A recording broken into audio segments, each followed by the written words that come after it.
بسم اللہ الرحمن الرحیم خلق الموت والحیات لیبلوکم ایکم احسن عملا آمنت باللہ صدق اللہ العظیم وصدق رسولہ النبی الرحیم ونحن على ذلك من الشاهدين والشاكرين والحمد لله رب العالمين فقد قال الله عز وجل إن الله وملائكته يصلون على النبي يا أيها الذين آمنوا صلوا عليه وسلموا تسليما اللهم صل على سيدنا ومولانا محمد وعلى آله وأصحابه سيدنا ومولانا محمد وعلى الجود والكرم وآله وأصحابه وبارك وسلم صلاة وسلام عليك يا سيدي يا رسول الله وعلى آلك وأصحابك يا حبيب الله صلى الله عليه وسلم. انتہائی مختصر حمد و ثنا کے بعد اللہ تبارک و تعالیٰ کا بھی بڑا شکر اور احسان کرم و انعام کہ اس نے گنہگاروں کو یہ سعادت و توفیق عطا فرمائی کہ اس کا اس کے پیاروں کا مبارک اور بارکت تذکرہ سننے اور کرنے کے لیے یہاں جمع ہے. اللہ درود اس نبی مکرم فخر دو عالم نور مجسم صلی اللہ تعالیٰ علیہ وسلم کی ذات بالا صفات پر کہ جن کو ان کے رب نے ورفعنا لک ذکرک تاج عطا فرمایا، جن کے قریب اول و ما خلقنا وہی کی بالا پہنائی، جنہیں لولا لما خلقت الافلاق کے منصب پر فائز فرمایا، جن پر ان کے رب نے ان اللہ و ملائکتہ یصلون علی النبی کے تحفے رسالت فرمائے، جن کی امت کو یا ایھا الذین آمنوا صلوا علیہ وسلموا تسلیما عطا فرمایا، جن کی محبت ہمارے ایمان کی جان، جن کی غلامی ہمارے سر کا تاج اور جن کی اطاعت دنیا اور آخرت میں کامیابی اور کامرانی کی ضمانت. ہزاروں سلاموں کے اللہ نے اللہ تعالیٰ اہل بیت اطہار صحابہ کرام خلفائے راشدین رضوان اللہ تعالیٰ علیہم اجمعین پر حصول برکت کے لیے قرآن کریم سے آیات مقدسہ کی تلاوت کا شرف حاصل کیا. اس سے پہلے کہ تلاوت کرنا آیت قرآنیہ کے تحت گفتگو وصلی جائے، اللہ تعالیٰ سے دعا ہے کہ اپنے پیارے حبیب نبی کریم علیہ افضل صحابہ و تسلیم سب الخیر و گنہگار کو حق کہنے کی توفیق عطا فرمائے. اللہ کریم ہم تمامی اہل ایمان کو حق سن کر حق کو قبول کرنے اور اس پر عمل کرنے کی توفیق عطا فرمائے. سب سے پہلے تو میں شکریہ ادا کرتا ہوں انتظامیہ مسجد اظہر کا، جن کی محبتوں اور اخلاص کے نتیجے میں الحمدللہ مسجد کی ظاہری شکل و صورت میں بھی بڑی نمایاں تبدیلی آئی ہے اور مسجد کے ماحول میں بھی خوبصورت و حسین تبدیلی نظر آ رہی ہے. اللہ تبارک و تعالیٰ جن احباب نے جس طرح ماشاء اللہ قادری صاحب بڑا جذبہ رکھتے اس حوالے سے اور ہماری انتظامیہ کے احباب نے ساتھ مل کر الحمدللہ دین مبین مذہب ہم اہل سنت و جماعت کی ہے، تاکہ جو اشاعت کے حوالے سے اس مسجد کی تعمیر و ترقی کے حوالے سے جو امور انجام دیے ہیں وہ قابل تحسین بھی ہیں اور لائق تقلید بھی. اللہ تبارک و تعالیٰ دارین جزا عطا فرمائے. اللہ تبارک و تعالیٰ جس کی جس طرح کوشش ہے کاوش ہے، ماشاءاللہ ہمارے امام صاحب ایک عرصے سے انتہائی اخلاص کے ساتھ خدمات دین سے انجام دے رہے ہیں. ظاہر ہے کہ اپنی خدمات میں انتظامیہ نے جو کچھ کام تعمیری اعتبار سے اور انتظامی اعتبار سے کیا ہے ان کی اپنی خدمات ہے اور اللہ تبارک و تعالیٰ کی بارگاہ میں نیتوں کے اخلاص کے ساتھ چھوٹا ہو یا زیادہ ہو عمل مقبول ضرور ہوتا ہے. اور اللہ تبارک و تعالیٰ کا وعدہ ہے کہ وَمَن يَعْمَلْ مِثْقَالَ ذَرَّةٍ خَيْرًا يَرَهُ، اگر ذرہ بھر بھی کوئی نیکی ہوگی تو اللہ تعالیٰ جزا ضرور عطا فرمائے.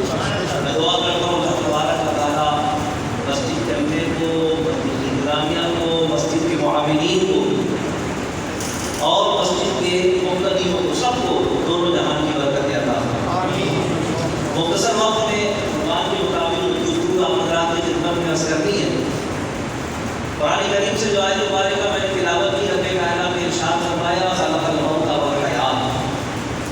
موت کو بھی ہم نے پیدا کیا ہے اور حیات کے بھی ہم ہی خالق ہیں۔ اللہ نے دنیا میں موت و حیات کا سلسلہ رکھا ہے، ازل سے جاری ہے۔ کوئی ایسا دنیا میں نہیں آیا جو گیا نہ ہو، جو آیا ہے اسے جانا ہے۔ کل من علیہا فان کا اعلان بھی قرآن میں موجود ہے، اور کل نفس ذائقۃ الموت کا فرمان بھی اللہ نے بڑے واضح طور پر فرمایا ہے۔ تو جو آیا اسے جانا ہے۔ اگر اس دنیا میں رہنے کا سب سے زیادہ کوئی حقدار شخص تھا تو وہ ہستی تھی جن کے لیے یہ کائنات بنائی گئی۔ ان سے زیادہ حقدار کوئی نہیں تھا کہ وہ اس دنیا میں آنے کے بعد نہ جائیں، کہ جن کے آنے کا جشن ان کے آنے سے پہلے بھی منایا جا رہا تھا اور انشاءاللہ قیامت تک منایا جاتا رہے گا۔ ان سے زیادہ کسی کا نہیں تھا، لیکن جب ان کے لیے بھی اللہ نے اس قانون کو جاری فرمایا اور ان کے لیے بھی 63 سالہ ظاہری حیات کے بعد کل نفس ذائقۃ الموت کے حکم کو جاری فرمایا، قانون کو لاگو فرمایا اور انہیں بھی وصال اور وفات عطا فرمائی، اور اس میں بھی ان کی امت اور مخلوق کے لیے بھلائی اور خیر کو پوشیدہ فرمایا۔ تو اب اس کے بعد کوئی ایسا نہیں بچتا کہ وہ اس بات کا حقدار ہو کہ اس نے کتنا ہی اچھا کام کیا ہو، کتنا ہی خیر کیا ہو کہ وہ دنیا میں رہے۔ جو آیا اسے جانا ہے۔ لیکن رب کائنات نے فرمایا کہ یہ جو موت و حیات کا سلسلہ آپ نے جاری کیا ہے، اس کی وجہ کیا ہے، اس سے مقصود کیا ہے؟ فرمایا لِيَبْلُوَكُمْ أَيُّكُمْ أَحْسَنُ عَمَلًا۔ یہ سلسلہ موت و حیات آپ نے جاری اس لیے کیا ہے کہ دیکھیں تم میں سے کون زیادہ اچھے کام کرتا ہے۔ اللہ تعالیٰ نے ہمیں اس دنیا میں عمل کے لیے بھیجا ہے۔ ڈاکٹر اقبال نے بڑے درد کے ساتھ کہا تھا کہ عمل سے زندگی بنتی ہے، جنت بھی جہنم بھی، یہ خاکی اپنی فطرت میں نہ نوری ہے نہ ناری ہے۔ انسان فطرتاً جنتی یا جہنمی نہیں ہوتا، اس کا ایمان، اس کا عقیدہ، اس کا عمل اور اس کا فعل اسے جنت یا جہنم کا حقدار بناتا ہے۔ رب کائنات نے فرمایا کہ موت و حیات کا یہ سلسلہ ہم نے اس لیے جاری کیا ہے، ہم دیکھیں کہ تم میں سے کون زیادہ اچھے عمل کرتا ہے۔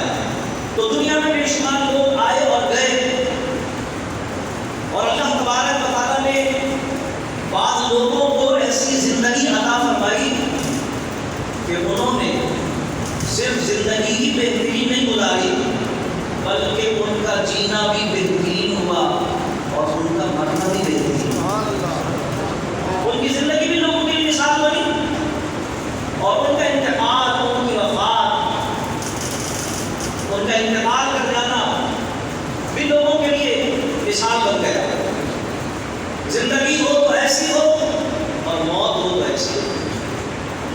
وہ ہستیاں جنہوں نے اللہ تبارک و تعالیٰ کی رضا کے لیے اپنی زندگی کو بسر کیا، جنہوں نے اللہ کے دین کی سربلندی اور سرفرازی کے لیے اپنی زندگی کو بسر کیا، جنہوں نے اپنی زندگی کے شب و روز کو پرچم اسلام کی سربلندی اور شجر اسلام کی آبیاری کے لیے وقف کر دیا، جنہوں نے اپنی صلاحیتوں اور وسائل کو اللہ تبارک و تعالیٰ کا ذکر اور اس کے حبیب علیہ السلام کی ناموس کے پرچم کو بلند کرنے کے لیے وقف کر دیا، انہوں نے اپنی زندگی اللہ کے ذکر کی بلندی کے لیے، اللہ کے رسول کی عزت کے پرچم کی بلندی کے لیے بسر کی۔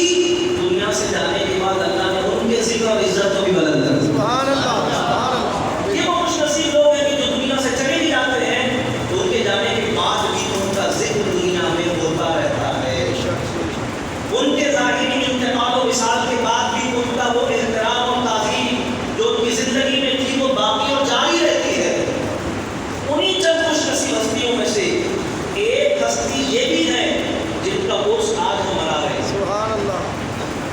اعلیٰ حضرت امام اہل سنت مجدد دین الملت امام احمد رضا فاضل بریلوی رحمۃ اللہ تعالیٰ، سب سے پہلے تو یہ ذہن میں رکھیں کہ امام محمد رضا کو اعلیٰ حضرت ان کے مریدوں نے نہیں بنایا تھا، ان کے خلفاء اور شاگردوں نے نہیں بنایا تھا۔ امام محمد رضا کو اعلیٰ حضرت علماء حرمین شریفین نے بنایا تھا، کیونکہ جب پہلی بار آپ بچنے کی تشریف لے گئے تھے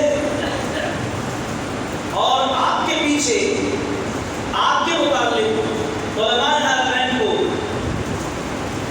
ایسے خطوط لکھے گئے تھے جس میں یہ تحریر کیا گیا تھا کہ یہ جو مولانا ہندوستان سے حرمین شریف میں تشریف لائے ہیں جن کا نام احمد رضا ہے، یہ حضور صلی اللہ علیہ وسلم کو ان کی تعظیم و ادب و احترام کے اعتبار سے اللہ کی طرف سمجھتے ہیں۔ یہ تعصب آج بھی عام ہے۔ ان سے نسبت رکھنے والے افراد جن کو عرف میں بریلوی کہا جاتا ہے، جبکہ بریلوی کوئی مسلک اور مذہب نہیں ہے، یہ تو ایک نسبت ہے۔ دہلی کا رہنے والا دہلی کہلاتا ہے تو بریلی کا رہنے والا بریلی کہلاتا ہے، یہ تو شہر کی نسبت ہے۔ یہ بات الگ ہے کہ عقیدہ اہل سنت و جماعت کی ترجمانی کے لیے اور عقائد باطلہ کی تردید کے ساتھ عقیدہ اہل سنت و جماعت کی تردید و اشاعت کے لیے امام احمد رضا کے کام کی مقبولیت اللہ کی بارگاہ میں اتنی ہوئی کہ اب قیامت تک عقیدہ حق اہل سنت و جماعت کی پہچان ہی ان کی نسبت بریلی بن گئی۔ تو جب آپ حرمین شریف میں تشریف فرما ہوئے تو آپ کے حادثین نے علماء حرمین شریفین کو خطوط لکھے اور کہا کہ بھئی یہ مولانا حضور صلی اللہ علیہ وسلم کو تعظیم و ادب کے اعتبار سے اللہ کی طرح سمجھتے ہیں، تو ان کا ایسا ادب کرتے ہیں۔ اور دلیل اس کی یہ ہے کہ یہ حضور صلی اللہ علیہ وسلم کو صاحب علم غیب مانتے ہیں، اور صاحب علم غیب ہونا تو اللہ کی صفت ہے، تو یہ حضور کو رسول کو خدا کی طرح مانتے ہیں۔ اب یہ ایک الزام تھا جو امام احمد رضا کے حاسدین نے ان پر لگایا، اور امام احمد رضا کیونکہ حرمین شریف میں تشریف فرما تھے، علماء حرمین نے ان سے رجوع کیا کہ بھئی یہ آپ کے متعلق ہمیں بتایا گیا ہے کہ آپ کا ایسا عقیدہ ہے کہ آپ حضور صلی اللہ علیہ وسلم کو صاحب علم غیب مانتے ہیں، جانتے ہیں، اور وہ بھی ایسا صاحب علم غیب کہ اللہ تبارک و تعالیٰ صاحب علم غیب ہے، آپ حضور کو بھی صاحب علم غیب مانتے ہیں۔ یہ تو حضور کو اللہ سے ملانے والی بات ہے، برابر والی بات ہو گئی۔ تو یہ آپ پر الزام ہے، تو آپ اس کی وضاحت کریں کہ بھئی کیا اس کی حقیقت ہے، کیا واقعی آپ کا یہ عقیدہ ہے؟ بتائیے آپ حضور علیہ السلام کے علم غیب کے حوالے سے آپ کا کیا عقیدہ ہے؟ اب امام احمد رضا حالت سفر میں تھے، ظاہر ہے کوئی آدمی حج کرنے جاتا ہے تو مسافرت کی حالت میں ہوتا ہے، اور اس زمانے میں اے سی فلائٹس نہیں چلتی تھی، اس زمانے میں تو بحری جہاز کے ذریعے سفر ہوتا تھا جو گھنٹوں پر نہیں بلکہ دنوں اور ہفتوں پر محیط ہوتا تھا۔ ظاہر ہے کہ کئی ہفتوں کا سفر کر کے، پانی کے جہاز کا سفر کر کے، جب کوئی شخص حرمین شریف میں جدہ کے ساحل میں اترتا تھا تو وہ تھکن کے اعتبار سے، ذہنی تھکاوٹ کے اعتبار سے، جسمانی تھکاوٹ کے اعتبار سے اس قابل نہیں ہوتا تھا کہ وہ علاوہ اپنی عبادات میں کوئی دوسرا کام کر سکے، لیکن کیونکہ یہ ٹاسک دیا گیا ان کو کہ بھئی آپ اس کی وضاحت کریں، اور کیونکہ یہ ٹاسک دیا گیا تھا علماء حرمین کی طرف سے، اس وقت سلطنت عثمانیہ کا وہاں پر حکومت کا سلسلہ تھا، اور جو وہاں پر حکمران تھے وہ عقیدہ اہل سنت و جماعت سے تعلق رکھتے، یعنی وہ درود و سلام کو شرک کہنے والے، حضور علیہ السلام کو سلام کے لیے کھڑے ہو کر السلام علیکم یا رسول اللہ پڑھنے کو بدعت کہنے والے نہیں تھے، بلکہ وہ ایسا کرنے والے تھے۔ اہل سنت و جماعت عقیدے کے حامل تھے، سلطنت عثمانیہ کے جتنے بھی ذمہ داران تھے۔ تو گورنر مدینہ نے جب آپ کو یہ پیغام بھیجا اور علماء حرمین نے آپ سے رجوع کیا، تو امام احمد رضا کو مدینہ طیبہ سے حضور کی نسبت کے سبب اتنی زیادہ محبت رکھتے تھے، اتنی زیادہ محبت رکھتے تھے کہ امام احمد رضا کو مدینے کے کتوں کو بھی لائق تعظیم سمجھتے تھے، اور تھوڑا بہت نہیں، اتنا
4 5 10 20 100 صفحات پر مبنی نہیں تھی، 800 صفحات پر مبنی تھی۔ سبحان اللہ۔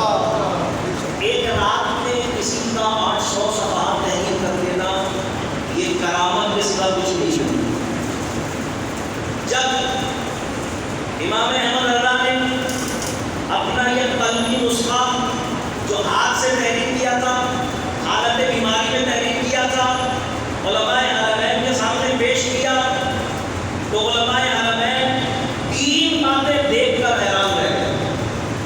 پہلی بات، یہ کتاب ہاتھ سے لکھی ہوئی تھی اور کتابت کی صورت میں لکھی ہوئی تھی۔ اگر آپ کسی کاتب کو تحریر کرنے کے لیے صفحات دیتے ہیں اور وہ اس کی کتابت کرتا، تو کمپوزنگ کا سسٹم آ گیا، لیکن پہلے آپ کو پتا ہے کاتب سے کتابیں لکھوائی جاتی ہیں، تو وہ کاتب 1 مہینہ مانگتا ہے، 2 مہینہ مانگتا ہے، آپ نے مسودے کی کتابت کر کے میں دوں گا، تو وہ کتابت ناقابل یقین طور پر تھی کہ ایک رات میں اتنے صفحات کی ایسی حسین و جمیل اور خوبصورت کتابت کرنا ممکن نہیں ہے، لیکن وہ کتابت تھی۔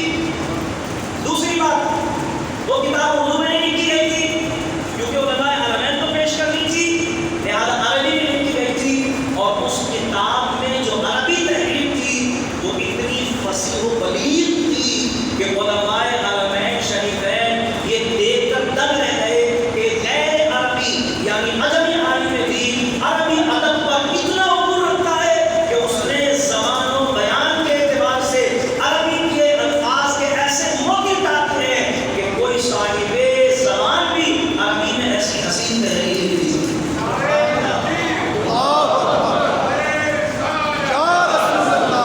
اور تیسری بات جو تھی وہ اس سے بھی زیادہ ہو گئی حیران ہوئی، وہ کیا تھی؟ وہ یہ تھی کہ اس کتاب میں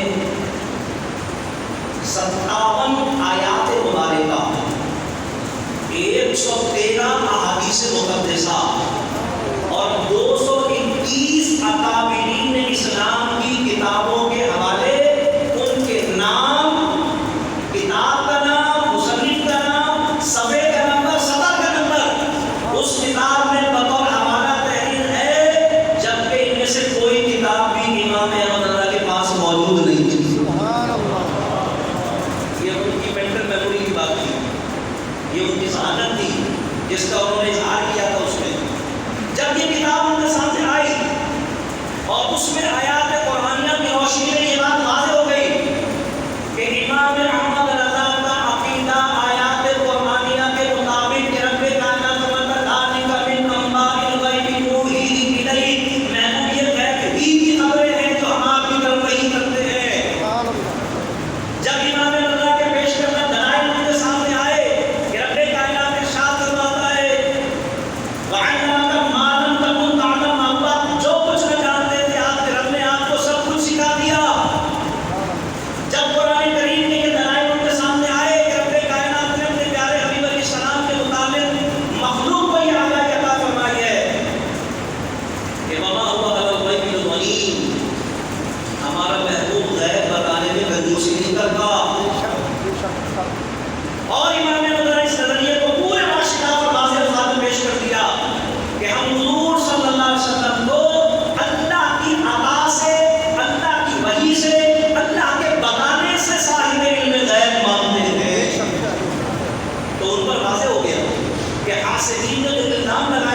اس سے کام لینا ہوتا ہے اللہ تبارک و تعالیٰ اسے ویسی صلاحیت عطا کرتا ہے۔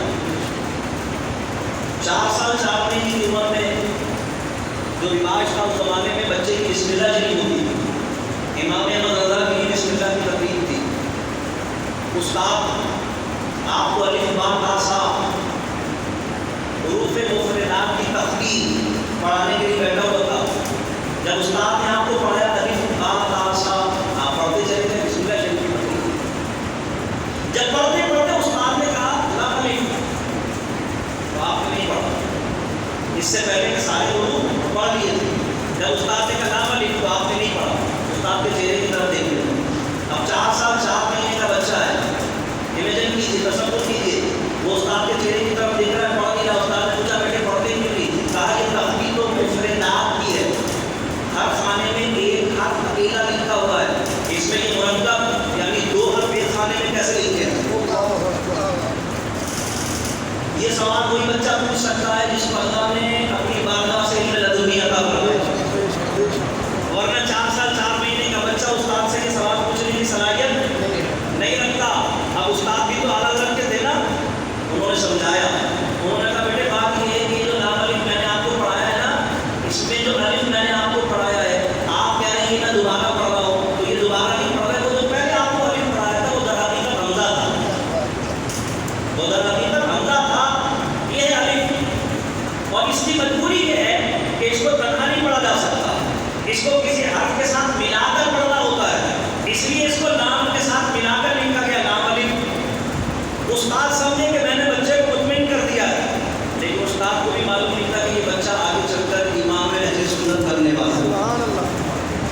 لہٰذا استاد نے جب یہ جواب دے دیا اور وہ سمجھا کہ مطمئن ہو گیا، تو امام احمد اللہ نے پھر دوسرا سوال کیا۔ انہوں نے کہا چلیں ٹھیک ہے، اگر اس کے الف ہونے اور اس کے تنہا نہ لکھے جانے کی کوئی مجبوری ہے، تو اب میرا سوال آپ سے یہ کہ پھر اسے لام کے ساتھ ہی کیوں لکھا گیا ہے؟ یعنی با کے ساتھ لکھ دیا جاتا، جیم کے ساتھ لکھ دیا جاتا، لام کے ساتھ ہی کیوں لکھا گیا ہے؟ تو پھر بات کو یہ کہ پڑھانے والے بھی احمد اللہ کو استاد تھے، مطمئن تو کرنا تھا۔ انہوں نے کہا بیٹے بات یہ ہے کہ اس حرف الف کو باقی حروف مفردات میں سے کسی حرف کے ساتھ وہ رشتہ اور تعلق نہیں ہے جو لام کے ساتھ ہے۔ اگر اس کی وضاحت کریں، بچہ کہہ رہا ہے اگر اس کی وضاحت کریں، وہ رشتہ داری و تعلق کیا ہے؟ فرمایا وہ رشتہ داری و تعلق یہ ہے کہ جب الف کے ہرجے، اس کا پروناؤنسیشن، اس کا تلفظ آپ تحریر کریں گے تو الف لام اور فا لکھیں گے۔ جب الف کا تلفظ آپ لکھیں گے تو کیا لکھیں گے؟ الف لام اور فا، تو بیچ میں کیا آیا؟ لام۔ اور کہا جب لام کا تلفظ لکھیں گے تو کیا لکھیں گے؟ ہرجے لام الف اور میم، تب تلفظ بنے گا لام۔ تو فرمایا کیونکہ لام کا مرکز الف ہے اور الف کا مرکز لام ہے، یہ رشتہ داری الف کی حروف مفردات میں سے کسی دوسرے حرف کے ساتھ نہیں ہے، اس لیے لام کے ساتھ لایا گیا ہے۔ مطمئن ہو گئے تو کرو آگے سوال پڑھیں۔ یہ ہے امام احمد رضا، جن کو اللہ تبارک و تعالیٰ نے ایسی استعداد اور صلاحیتیں بچپن میں عطا فرمائی تھی۔ نتیجہ کیا ہوا؟ ان صلاحیتوں کے نتیجے میں صرف 13 سال کی عمر میں، یعنی 12 سال اور 10 مہینے، 13 سال کی عمر میں فارغ التحصیل عالم دین ہو گئے، سبحان اللہ۔ دستار بندی ہو گئی، عالم دین بن گئے۔ اور صرف عالم دین نہیں بنے، بلکہ جب عالم دین بن گئے اور درس و تدریس کا آغاز کر دیا، ایک دن والد ماجد کو بریلی شہر سے باہر نہیں جانا پڑ گیا، فوراً بات کی بات ہے، کہا احمد اللہ تعالیٰ معاملہ سارے دیکھنا لوگ آتے ہیں، جو بھی معاملہ کو سنبھالنا پھر میں آتا ہوں، 2-3 دن لگے پھر میں آگے دیکھ لوں۔ دارالفتہ کا فتاوا، اس کے آتے تھے، سوالات آتے تھے، فتاوا جاری ہوتے تھے وہاں سے۔ فرمایا کہ اگر فتاوا وغیرہ آئے تو ان کو بھی دیکھ لینا، اگر ممکن ہو تو کچھ لکھ بھی لینا، میں آ کر دیکھ لوں گا۔ اب جب بریلی سے ان کے والد ماجد واپس بریلی تشریف لائے، مفتی نقی علی خان رحمۃ اللہ علیہ اپنے دور کے بہت بڑے مفسر قرآن تھے، امام احمد رضا کے اولین استاد، گھر میں ہی آپ نے تعلیم حاصل کی، گھر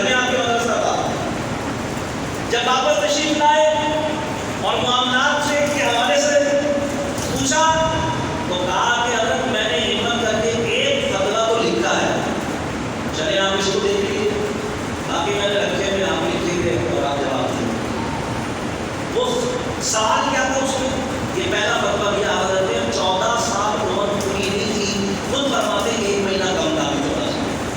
پہلا فتویٰ لکھا. سوال کیا تھا؟ سوال یہ تھا کہ اگر کسی بچے کے پیٹ میں کسی عورت کا خون کان کے راستے سے چلا جائے تو حکم میں رضا آئے گا یا نہیں آئے گا؟ بھائی کوئی بچہ کسی عورت کا دودھ پی لے تو اس کا رضائی بیٹا ہو جاتا ہے، لیکن ظاہر پینے کا حکم منہ سے کسی چیز کے پیٹ میں جانے پر آتا ہے. اب یہ کیا ہے؟ کان کے راستے لیکن گیا پیٹ میں ہے، اس بچے نے اس دودھ کو ہضم کیا ہے. تو اب سوال